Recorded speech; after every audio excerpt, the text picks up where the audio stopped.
ದಕ್ಷಿಣ ಕನ್ನಡ ಮೊಗವೀರ ಸಂಘ ಹಾಗೂ ಎಂಆರ್ಪಿಎಲ್ ಸಹಯೋಗದಲ್ಲಿ ನಿರ್ಮಾಣಗೊಂಡ ಮೊಗವೀರ ಭವನ ಲೋಕಾರ್ಪಣೆಗೊಂಡಿದೆ. ಈ ಸಂದರ್ಭದಲ್ಲಿ ಲೋಕಸಭಾ ಸದಸ್ಯ ಹಾಗೂ ಬಿಜೆಪಿ ರಾಜ್ಯಾಧ್ಯಕ್ಷ ನಳಿನ್ ಕುಮಾರ್ ಕಟೀಲ್, ಸಚಿವ ಸುನಿಲ್ ಕುಮಾರ್, ಕೋಟಾ ಶ್ರೀನಿವಾಸ ಪೂಜಾರಿ, ಮೊಗವೀರ ಸಮಾಜ ರತ್ನ ನಾಡೋಜ ಜಿ ಶಂಕರ್, ಮೊಗವೀರ ಸಮಾಜದ ಗಣ್ಯಾತಿ ಗಣ್ಯರು ಉಪಸ್ಥಿತರಿದ್ದರು.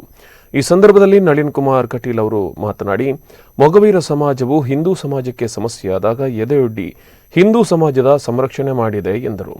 ಈ ಕಾರ್ಯಕ್ರಮದಲ್ಲಿ ಪ್ರಮೋದ್ ಮಧ್ವರಾಜ್, ವಿನಯ್ ಕುಮಾರ್ ಸೊರಕೆ, ಶಾಸಕ ಲಾಲಾಜಿ ಆರ್ ಮೆಂಡನ್, ರಘುಪತಿ ಭಟ್, ಯಶ್ಪಾಲ್ ಸುವರ್ಣ, ದಕ್ಷಿಣ ಕನ್ನಡ ಮೊಗವೀರ ಸಂಘದ ಅಧ್ಯಕ್ಷ JC Kotian, MRPL general manager Shrikrishna Hegde, ಕ್ಷೇತ್ರ ಆಡಳಿತ ಅಧ್ಯಕ್ಷರಾದ ವಾಸುದೇವ ಸಾಲ್ಯಾನ್ ಸೇರಿದಂತೆ ಪ್ರಮುಖರು ಉಪಸ್ಥಿತರಿದ್ದರು.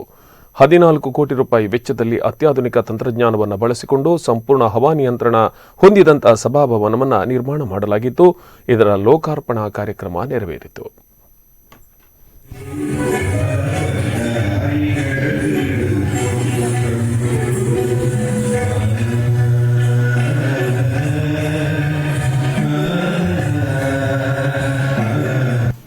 ಶಂಕರಣ್ಣ ಜಯಕೋಟೆಯನ್ನ ಕೈಗೆ ಸಿಕ್ಕಿ ರಾಜ್ಯ ಇಲ್ಲ ಅಂತ ಇದಕ್ಕೆ ಅಭಿನಂದನೆ.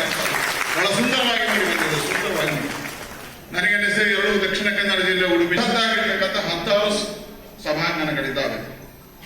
ಆದರೆ ಎಲ್ಲ ಯೋಜನೆಗಳು ಸೇರಿ ಎಲ್ಲ ಸಂದರ್ಭಕ್ಕೂ ಅನುಗುಣವಾಗಿ ರಾಷ್ಟ್ರೀಯ ಹೆದ್ದಾರಿ ಬಳಿಯಲ್ಲಿ ಅತಿ ದೊಡ್ಡ ಸಭಾಂಗಣ ಯಾರು